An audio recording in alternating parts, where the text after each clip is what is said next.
Bienvenidos a Caleidoscopio Cultural, con Catherine Medina y Kadir Kevin. Un podcast de difusión literaria para la promoción de libros y autores.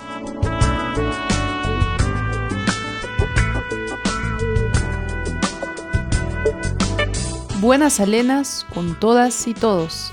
El invitado de hoy es el poeta puneño Alfredo Herrera.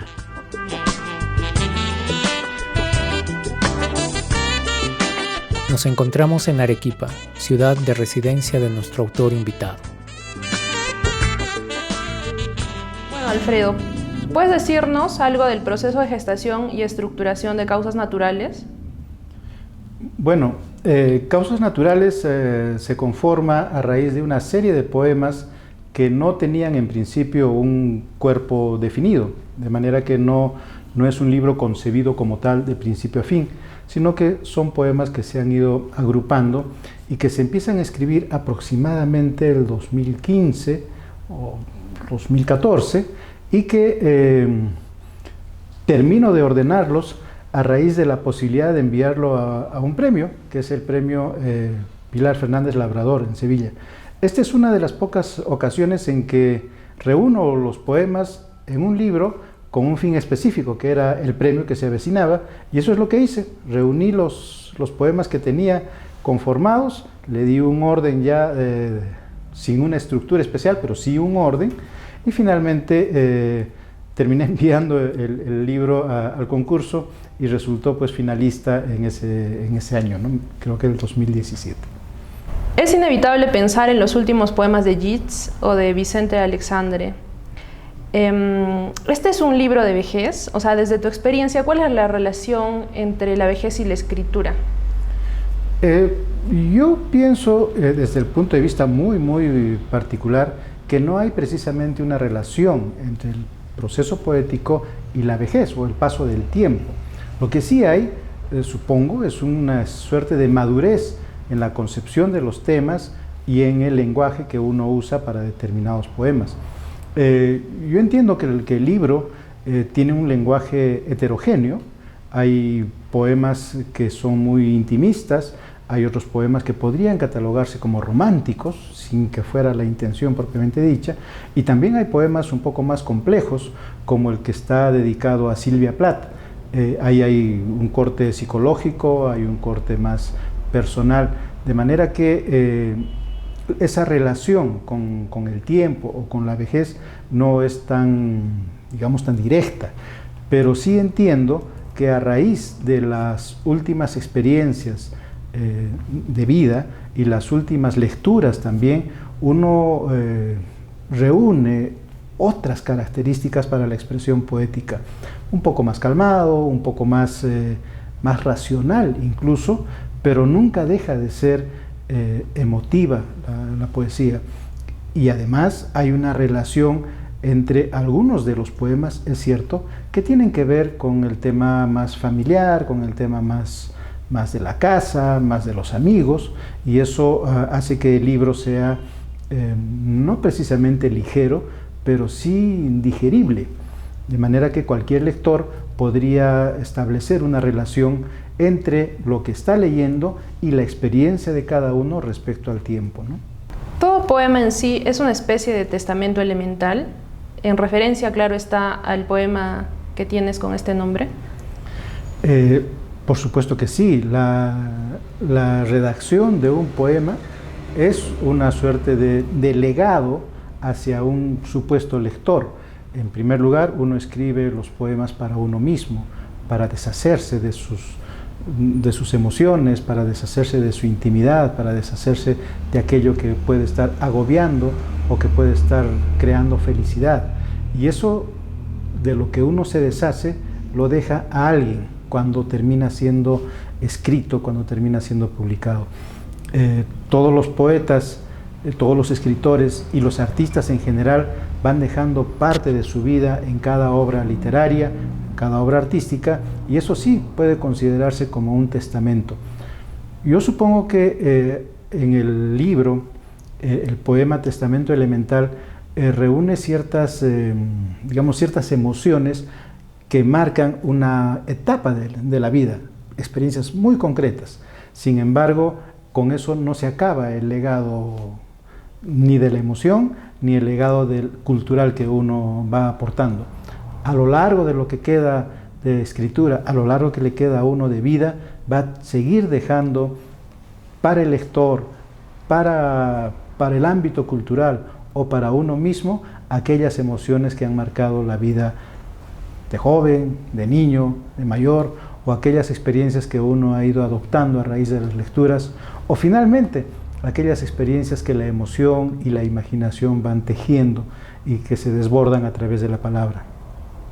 Lo otro que podría agregar en ese sentido es que sí hay un trabajo más de lenguaje que también se puede considerar como una especie de legado, como una especie de herencia que uno va dejando a raíz de su experiencia netamente literaria, ¿no? En el poema Canciones para olvidar a Silvia Plath, planteas un diálogo imposible. ¿De qué modo crees que el interlocutor, es decir, la poeta, aviva la simiente de sus palabras en el poema que le dedicas? La experiencia con Silvia Plath es lejana, es temprana, es una de las poetas a las que accedo desde muy joven y que por mucho tiempo me ha inquietado. He intentado en algunos momentos de mi vida dedicar, digamos, poemas a Silvia Plath, pero finalmente el paso del tiempo, otra vez el tema de la vejez y de la madurez, ha hecho de que vaya cambiando mi percepción respecto no solo a la obra de Silvia Plath, sino también a su vida y a lo que se puede encontrar detrás de ambas cosas. Finalmente ha sido una especie de canto final para efectivamente olvidarme de Silvia Plath, dejar en el camino esa etapa, esas emociones y dejar de lado también ese pensamiento respecto a la herencia que ha dejado Silvia Plath. Por eso el título es Canciones para olvidar a Silvia Plath. Eso está muy dirigido, digamos, y no es precisamente un homenaje a ella, sino más bien es una suerte de deshacerse de esa presencia, de esa influencia y de esa emoción que ha dejado Silvia Plath en mi formación literaria. Ahora, efectivamente, esta mirada es probablemente ajena al lector. El lector puede que no coincida con esta percepción que yo tengo tanto de Silvia Plath como del poema. Entonces, sí, podría ser para el lector una suerte de homenaje o una suerte de acercamiento a su obra. Y eso me parece legítimo y me parece fundamental para que se compruebe que el lector también es parte del poema cuando establece una lectura y una relación más cercana, ¿no? ¿Cómo concibes la relación paradójica entre el olvido y la palabra que carga el recuerdo? La literatura está llena de paradojas. Si uno se sentara efectivamente a leer con mucha calma cualquier obra literaria, vamos a encontrar dos elementos que están siempre presentes y que son indivisibles, no vamos a quitarlas: la ambigüedad y el olvido y la memoria. Son dos elementos, olvido y memoria en un lado y la ambigüedad en el otro, que en el transcurso de la lectura o la escritura de un poema se van a ir entrelazando, de manera que el poema no sea un texto realista, por así decirlo, o sea, que no reúna verdad, sino más bien reúna parte de esta falsedad con que nos envolvemos los escritores para expresar algo nuestro.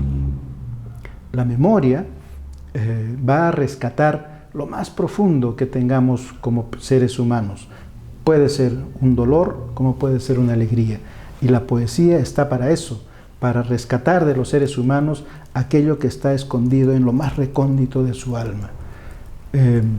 Yo pienso que la literatura y la poesía no solo está para expresar la belleza externa del poeta, el paisaje, lo que nos envuelve. Sobre todo creo que la poesía está para reflejar aquello que está muy dentro de nosotros y que no sale fácilmente en una conversación o no sale fácilmente en una emoción. va a salir solo cuando la poesía haga su trabajo, cuando la poesía escarbe en uno mismo y encuentre aquello que la memoria puede rescatar y que el olvido hace el esfuerzo de dejarlo atrás, ¿no? La insuficiencia de la palabra suele ser también una idea recurrente en el libro. ¿Hasta qué punto crees que la palabra es insuficiente en el poema?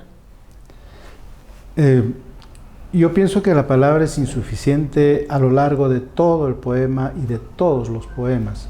Creo que si no fuera insuficiente, no tendríamos la capacidad de buscarla para poder expresar aquello que nosotros tenemos ahí guardado. Cuando uno cree haber terminado de escribir un poema, siempre están las palabras alrededor, tocándonos la puerta, haciéndonos recordar que esa palabra falta. Entonces, nuestro lenguaje siempre va a ser insuficiente. En el caso particular, yo creo que la inspiración, que todo el mundo conoce como un momento mágico en el que pueden brotar las palabras, creo que más bien se refiere a este momento en que no encuentras las palabras. Justamente la inspiración va a ser aquel trabajo de buscar aquellas palabras que no están a la mano, que no son suficientes para poder expresar un sentimiento.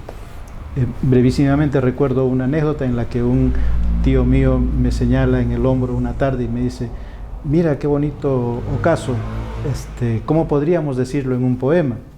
Y yo respondo tal como lo acabas de decir: qué bonito es este ocaso, ¿no? Porque las palabras son insuficientes para señalar aquello que uno se emociona.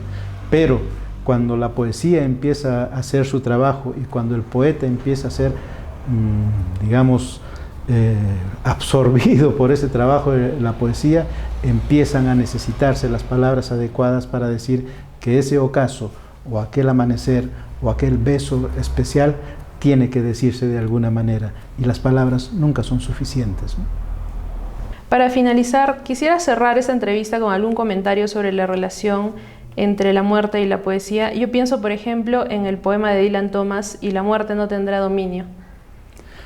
La muerte efectivamente no tiene dominio sobre la poesía, ¿no?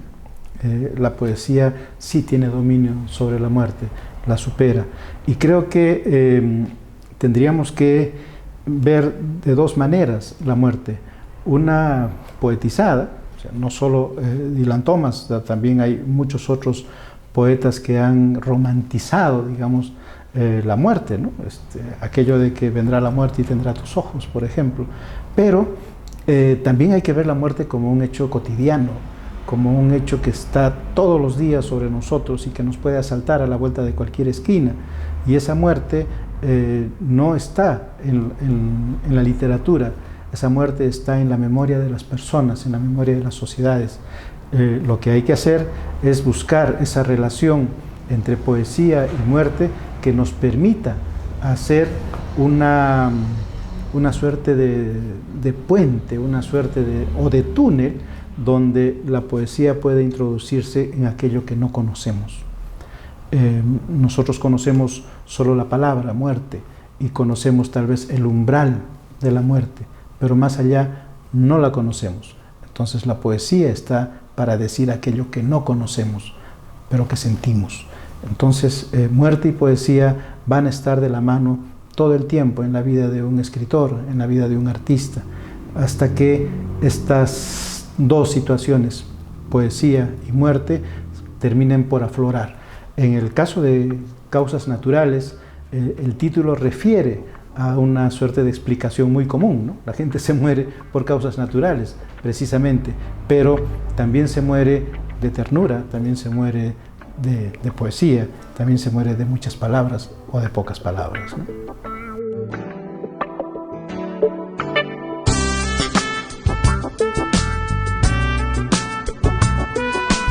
Hemos llegado al final de nuestro capítulo. Gracias por escuchar Caleidoscopio Cultural, proyecto ganador de los Estímulos Económicos para la Cultura 2022. Perú, Ministerio de Cultura.